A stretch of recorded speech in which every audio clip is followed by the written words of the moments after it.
So welcome to those who are joining us today. We have the pleasure of being joined by Apricity Fertility Clinic to discuss IVF over 35. So we will be talking about everything that you need to know about donor egg selection, matching and preparing for treatment. Okay, let's start with some introductions.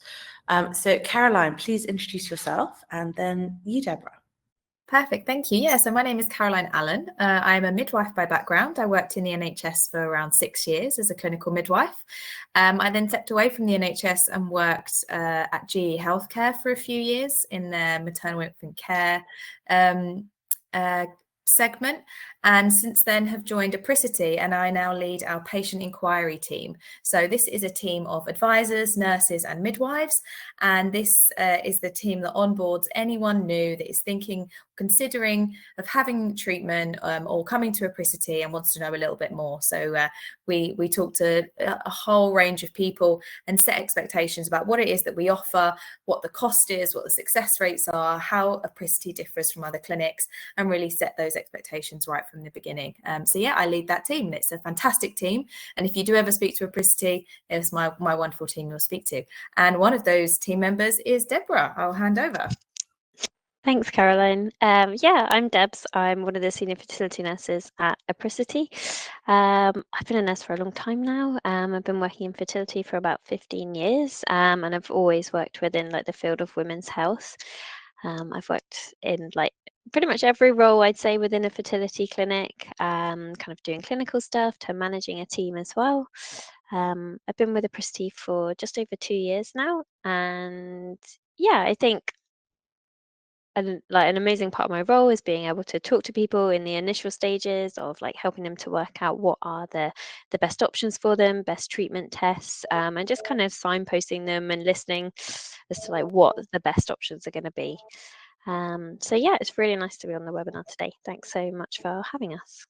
Thank you. Thanks for those introductions. We are the UK's first virtual fertility clinic, and it's probably worth just explaining the virtual model of care and what that means from a fertility clinic. So we're not a bricks and mortar clinic ourselves in the traditional manner, but we partner with a network of ultrasound scan clinics and fertility clinics all across the UK, which means that we have access to egg donors all across the UK. So compared to your traditional egg banks or fertility clinics where we may be limited in terms of finding egg donors within a certain geographical location to that clinic, we have access to donors all across the UK, which means more variety, more availability, and it also makes the journey and treatment process for donors as well much more simple, with less appointments and less travel, and then that also then impacts you as a recipient as well, with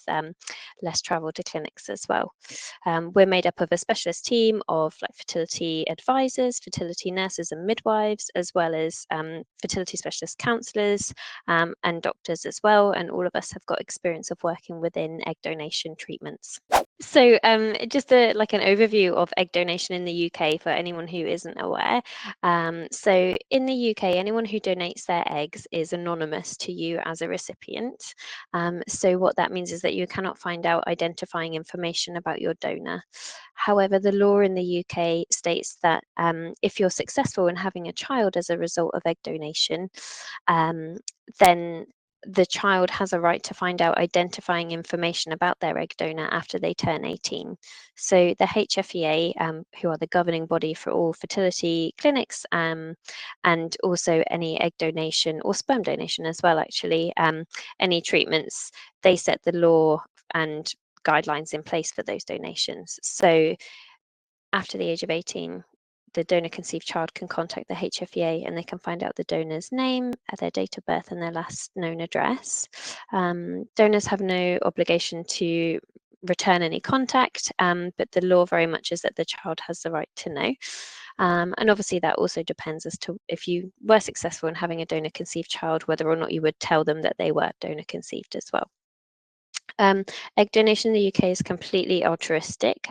However, egg donors are compensated £750 per egg donation cycle, and that's to cover their time, expenses, and any kind of travel, etc., that they would have to pay for during the egg donation process. It's really important to note, though, that they're not actually paid. The £750 is considered a reimbursement for their time. And then the criteria for egg donors is a healthy ovarian reserve, which you might be familiar with, an AMH level, and they have to have a BMI less than 35, and they need to be aged between 18 and 35 to be able to donate their eggs. When a donor comes to us and wants to donate their eggs, they obviously have to go through a really extensive screening process, and that's to make sure that the eggs that we collect from them and that you would then go on to use yourself are completely safe and of the best quality. So what we do is we do a full medical questionnaire. This isn't only of the donor's medical history, this is also of their family medical history as well, so that we would pick up any known genetic conditions. We also ensure that they have had an AMH test, which Deb's mentioned before, to check their ovarian reserve, and a scan of their uterus and ovaries to check that everything is in good condition and they're likely to produce a good number of eggs. We also do an extensive number of screening tests, so I won't read them all out here, but they're on the right, and this is to check that they are fully healthy and that all of their relevant genetic information has been checked prior to them donating. We also ensure that they have had full implications counselling by one of our accredited counsellors. And this is an independent counsellor that specialises in genetic counselling. And this is to ensure that they completely understand the implications of them donating, what that may mean for them in the future in terms of HFEA guidelines that Deb's mentioned, but also in terms of the screening tests that they are about to have done and what this potentially could uncover, etc., etc. So they go through a really extensive screening process and will have seen our doctors on multiple occasions before having their eggs collected. And then in terms of the matching process itself, so this is where apricity slightly differs from other egg donation clinics, or an egg bank, as you may hear it called elsewhere. So quite often you may just receive very minimal information about the donor that you have chosen, but actually at apricity you get 2 childhood photos up to the age of 5, and these are non-identifying, so they won't have school uniform or anything that we could work out who that donor is, but you'll be able to see, it gives you a really good idea of what your child in future could look like, and you can obviously compare those photos to you when you were a child as well. We also ask our donors to write what we call a pen portrait, which is a personal profile written by them. And sometimes this is really extensive, Deb's might tell you, but sometimes this is pages and pages long, where we ask them prompting questions of what makes you happy, what makes you sad, what are you driven to do, what are your hobbies, you know, what's a good childhood memory that you have. And this is really just to get for you to be able to get a full picture of what your donor is like as a person, and therefore whether you feel comfortable using their eggs. You then get a full profile of all of their characteristics and what they look like. So hair color, eye color, height, ethnicity, hair type, that sort of thing as well. So you can build up that image in your head. And then also we get lots of information on their hobbies and interests. So some people are quite specific in what they would want in a donor. Some people want a donor that is educated to a certain level, that has proven fertility before, has known that they've donated before. They want to know their motivation for donating. So these are all things that we're able to share about our egg donors, obviously without revealing any identifying information. And then I think what this builds up is it builds up a real image of what your donor is like, and what those eggs that you are going to be using are made up of, and the personality this person may have, and also what they may look like. So it's sort of building that package for you, but whilst keeping obviously everything confidential. And then how long does it take to be matched to a donor? So to be honest, if you come to us now, or you come to us in 6 months, the answer might be a little bit different, because even though we have a constant onboarding of donors, we have a constant onboarding of maybe different ethnicities of donors and different types of donors. So at the moment, as we stand in July of 2024, we actually have a really low matching time for Black African donors. And this was because a short while ago, we had a real big influx of Black African couples wanting to come forward and were looking for eggs of this ethnicity. So we did a real marketing drive to try and access this community, and it really worked, and we had some amazing donors come forward. So we now have a really good community of Black African donors coming forward. So we say that our average matching time for this ethnicity is 3 to 6 months. This is similar for Caucasian donors, and there tends to be more of a stream of Caucasian donors most of the time. So we say 3 to 6 months. Other ethnicities are a little bit longer, just because we don't get as many donors coming forward in different with different ethnic backgrounds. But these are all averages. And as I say, we have lots of donors we are currently onboarding every week. And if you were to come to us, we do match some people in a matter of days if we have the right donor that is currently with us at the moment. So as I say, this is sort of an average, and we like to set these expectations, but sometimes it can be a lot less than this.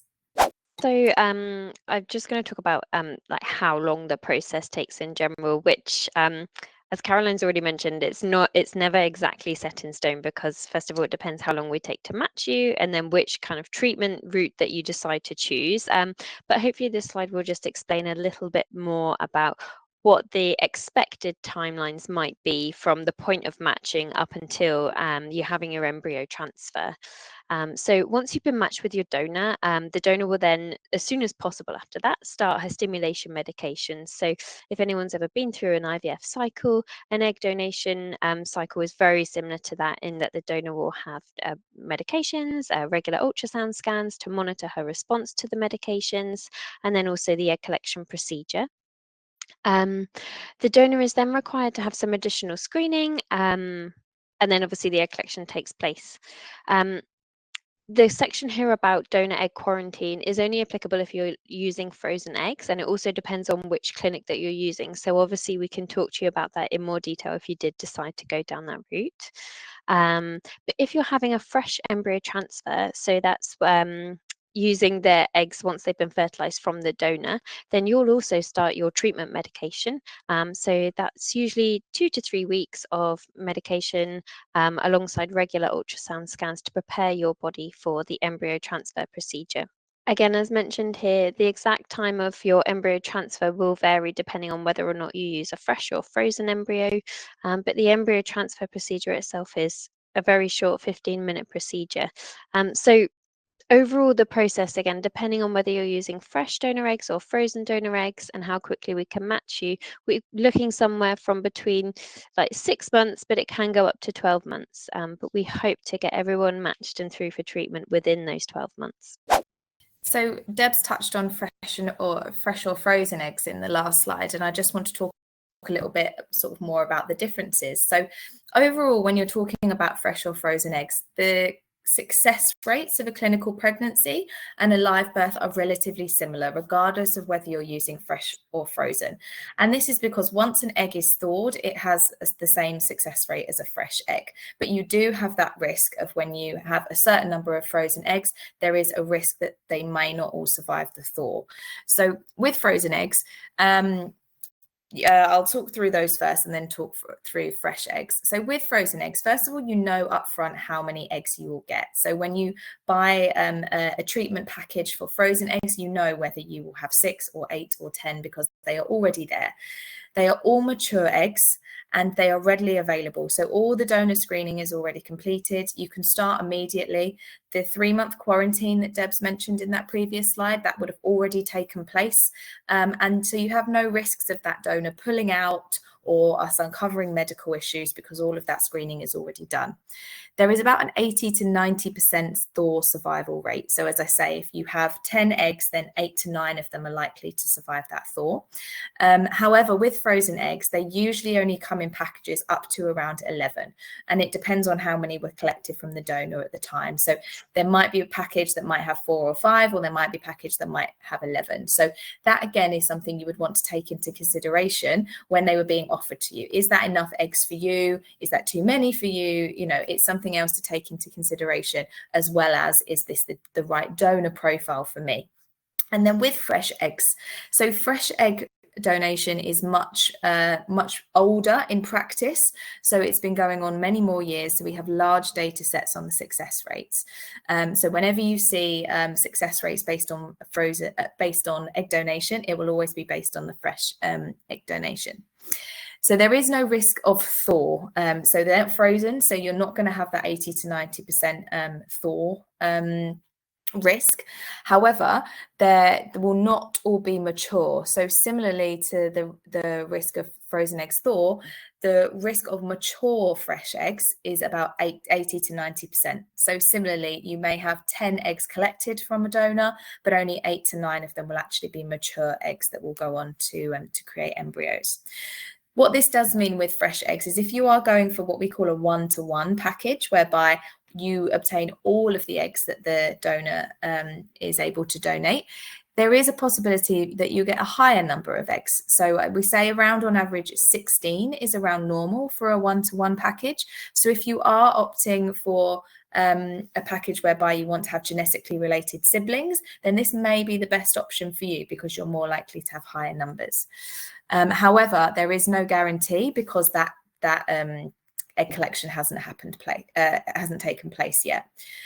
Sometimes there can be less flexibility with timing with fresh eggs, only because that donor is going through treatment at that time, and you would want to sort of time your cycle often to be in line with the donors. And then there is also always the risk that a donor may withdraw from the process, or we may pick up that there is a medical problem along the way.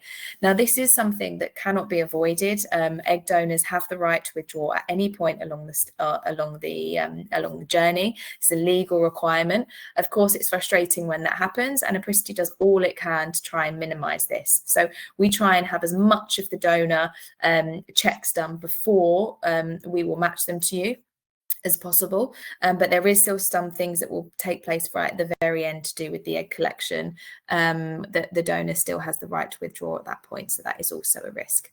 So as you can see from fresh and frozen, there are pros and cons to both, and it will be more suited to some people over others, and so it's a choice, it's up to you really. And also sometimes it comes down to the actual donor that we have available at the time. So if we have a donor that is donating and able to give fresh eggs, then you might specifically want to be matched to them because they are the perfect donor for you.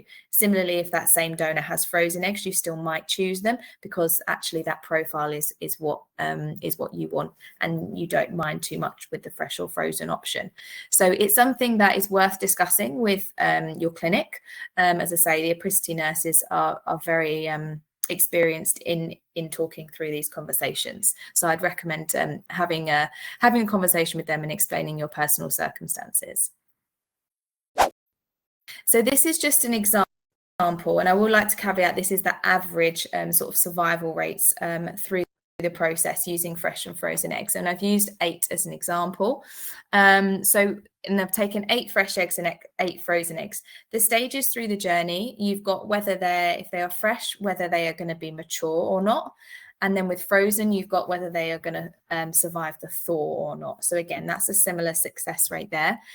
Similarly, when it comes to the fertilization stage, you then have around 60% that are fertilized, and then around 50% of these will actually turn into blastocysts. And then at the end, you expect to have around 1 to 2 good quality embryos to be able to transfer at the end. So as I say, this is average based on the research of the survival through the journey, but this may differ from person to person.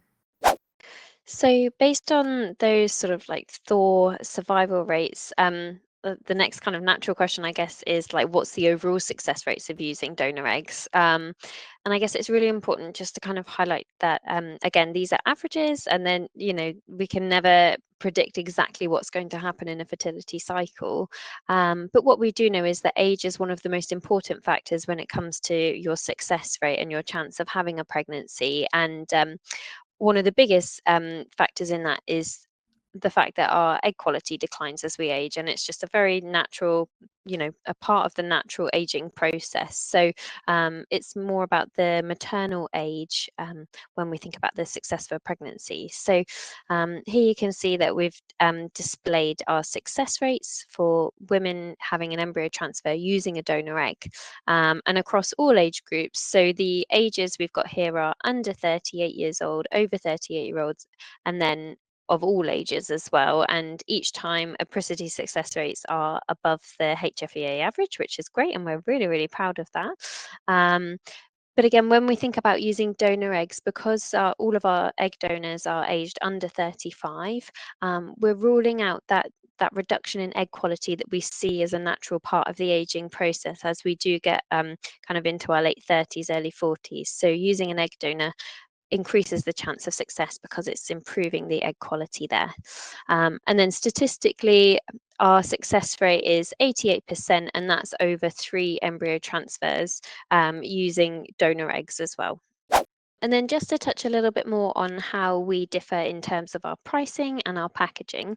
So at Apricity, we like to give you the full cost inclusion with our packages. So we have various donor egg packages that we'd be more than happy to talk to you about. I think we're going to include the link to book a consultation as well to talk if you have any further questions, or you want to talk to myself or one of my colleagues in more detail. But basically, all of our packages, the costs show everything that you would need. So that includes all of your donor screening, their monitoring scans when they go through their egg stimulation, all of their blood tests. It also includes their counselling and their egg collection procedure, hormone monitoring and blood tests, and all of their medication. It also includes doctor consultations, implications counselling, and supportive counselling too, which is unlimited. Also inclusive of that, and sometimes these things are considered like add-ons, or they incur an extra fee during compared to other clinics, is the embryology side of things. So that's the actual fertilization of the eggs in the lab, using ICSI if you needed it, and the embryo freezing and storage as well, which we actually include for 1 year. For yourself as a recipient, it includes all of your monitoring scans, medication, a pregnancy blood test, early pregnancy ultrasound scan as well, and also the HFEA fee. I think one of the biggest distinguishing factors with Apricity as well is that you have access to our app, which means that you have a personal fertility advisor who's available 7 days a week. So if you've got any questions that are bugging you kind of later in the evening, or there's something that you're not sure of, you can always just send them a quick instant message, and you'll always get a response. So that's kind of the difference really, is that you're getting that continuous support throughout the process, and that's from the point of registration all the way through to early pregnancy as well.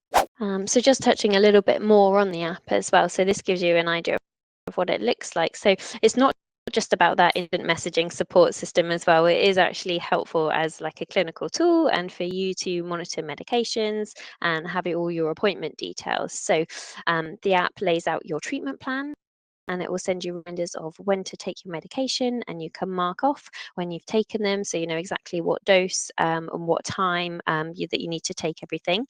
It also allows you to have access to your medical records, so there's never any big requests to have copies of your records. They're automatically uploaded for you to be able to access, and your partner as well if applicable. And then it also includes basically a whole back catalogue of different resources, so that can be teaching you how to give injections and medication, but also resources on support, side effects, things that you can expect during the fertility journey as well. And here's a lovely picture of some of our advisors. And what I would say about the app really is that I've worked in lots of different fertility clinics, NHS, private, and one of the biggest factors as a fertility nurse is that you're always kind of running from one thing to the other. So you're trying to do a scan appointment and then answer the phones to get back to patients. Whereas actually having an app where you've got that instant method of communication just really streamlines everything. So any decisions or changes to your treatment plan are automatically uploaded. We can send you a message about it straight away, and it just eases the communication on both sides. Obviously, we're always at the end of a phone as well. So if you do prefer to actually pick up the phone and speak to someone, we can either do that over a phone call or a video call as well. So we've got both methods covered really there, but we're really proud of our app and the support that we can offer through it as well. And I should say as well that your donors also get access to the app, so they're completely supported throughout the process from the moment that they make that an initial inquiry about egg donation all the way through to them having their egg collection as well. So they're supported in exactly the same way. Thank you very much. That was very thorough and informative. You've covered quite a lot of the questions that we had sent in as well. I guess a key one is sort of safety for anyone who might be nervous about what's involved for them as a recipient. Are there any risks to using donor eggs? I would say, like any medical process has risks. Like we can never make it completely risk-free. But I think Caroline touched on all of the screening processes and tests that the donors have done. So in terms of like infection screening, genetic screening, genetic testing as well, the HFEA are very strict in the guidelines that they put in place for egg donation. And those guidelines are in place to protect you as recipients, but also to protect the donors as well. So I would say that having treatment with a donor egg is no more risky than having IVF with your own eggs. So in fact, one of the biggest risks is the actual egg collection procedure, because it's the minor surgical procedure, whereas actually using a donor egg, you're withdrawing that from, yourself as a recipient. So very, very mild risks. And in terms of the side effects of like medication that you would have to take as an egg recipient, fairly similar to like a contraceptive pill really. So like usually tiredness is one of the biggest things, or some headaches, maybe some mild tummy cramps, but overall most people seem to cope very well just with resting, taking it a little bit on the easier side of normal.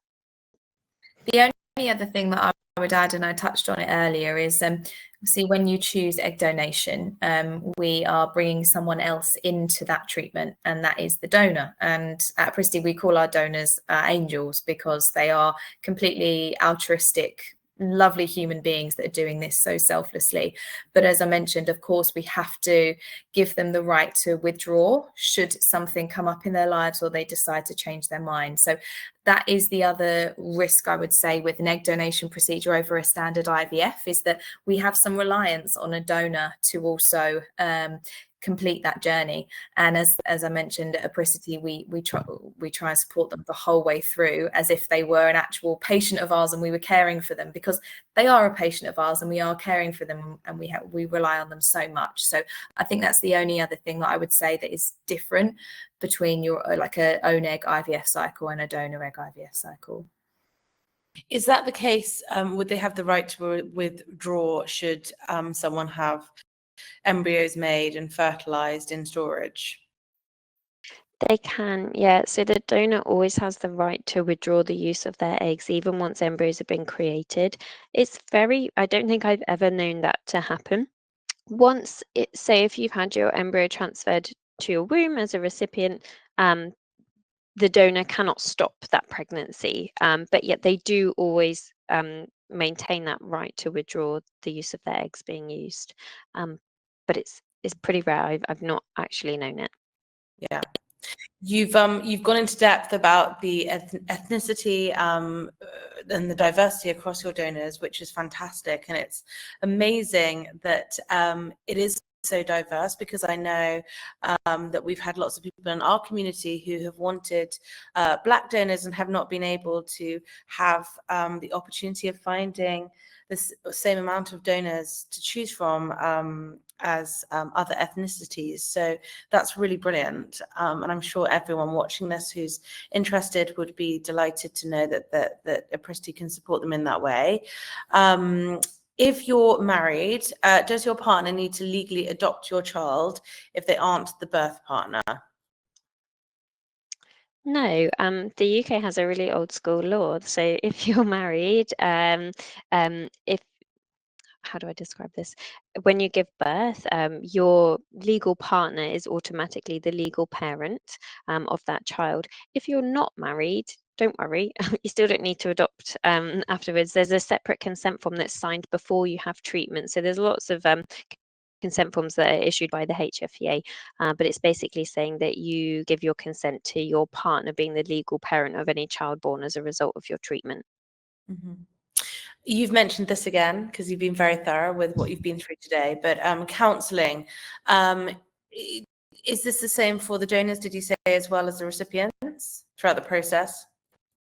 Yeah, absolutely. I think one of the things about us being a virtual fertility clinic is there's less of the actual face-to-face interaction, and the way that we want to ensure that that doesn't impact people in any sort of negative way is to provide even more support in every way possible. So Deb's mentioned the advisors. You know, if you were at a normal clinic and you wanted to contact someone, you would go through to a receptionist potentially, and then someone may or may not phone you back a few hours later. Whereas with us, you have a fertility advisor in your pocket to contact all the time. Similarly with counselling, I don't know any other clinic that offers unlimited counselling, but Apricity does unlimited counselling for the recipient and the donor through that whole process. And this is to make sure that they feel fully supported the whole way through, and they can access them as frequently or not as needed. If it's a couple who are recipients, do they both need to have the counselling? Because as an example, I'm a mother to 5 sperm donor conceived children, and my husband just said counselling wasn't for him, whereas I found it really beneficial.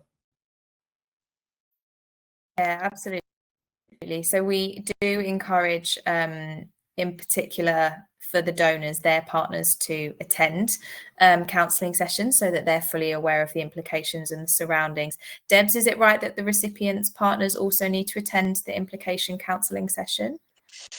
I think it's strongly encouraged. It doesn't always have to be that you attend together. Sometimes people choose to, it could be schedules, or they would actually just rather explore like some things separately. So it can be individually as well. It doesn't necessarily have to be as a couple at the same time, but it's definitely encouraged for both partners to just kind of explore those thoughts around having donor egg IVF as well. Mm-hmm. And no just, one can force you to have counselling, but no, it's encouraged. We've obviously mentioned IVF over 35 because we know that with age, egg quality decreases. Do you see many people using donor eggs who are younger for various other reasons? Yeah, really sadly we do. There's lots of reasons why. Sometimes it's a genetic condition that they may have. They may have had to go through like chemotherapy or some surgery, which means that they're not able to use their own eggs in treatment. For some people, they may have a condition called like premature ovarian failure, which means unfortunately that they end up in the menopause much earlier than anticipated. So it's not always just purely about the age of the female. There can be so many reasons why someone might need to use a donor egg. It's an amazing success rate, though, isn't it? To be able to, especially for, I'm sure people who are watching can relate, but if you've had multiple cycles that haven't worked with your own eggs, obviously a really tough decision to go into yet another cycle of the unknown and using donor eggs. But to have a higher chance of success is obviously a positive step forward to creating the family that you want. I think it's really hard, isn't it? Like you say, with IVF anyway, you're handing over so much control to a clinic and to doctors, and then you add in a third party where you're handing over even more control. But we're here to support with that. But also the success rates they really change when you start to introduce a donor egg. So it can really help. But yeah, it's not an easy decision to make at all. Mm-hmm. This is a really good question. If the cycle fails, should someone look at using a new donor? I guess it's hard to define fail. So if you have, say, if you have 3 embryos frozen from your like donor cycle, and the first one isn't successful, it doesn't automatically mean at all that the remainder of those embryos would fall to the same fate. So I wouldn't automatically kind of say, right, you need to go through another whole fresh cycle and be rematched with a new donor. If you've used all the embryos from a treatment cycle with a donor, we can't unfortunately ask a donor to redonate. So it would be likely, unless your donor is altruistically coming through to donate again and we can match you at that right time, or they have subsequent frozen eggs, say, it probably would be a case of matching you with a new donor. Okay. And is that an easy process to do with Apricity? Yeah, I mean, it does. It is kind of starting the rematching from scratch, and again, it would just depend on the characteristics and criteria that you're looking for in a donor, and also our current donor availability, which, as Caroline said, it can change. It changes throughout the day sometimes. So yeah, it doesn't necessarily mean that it would be a whole 6 months again. It could be a matter of days or weeks, really, just depending on that criteria.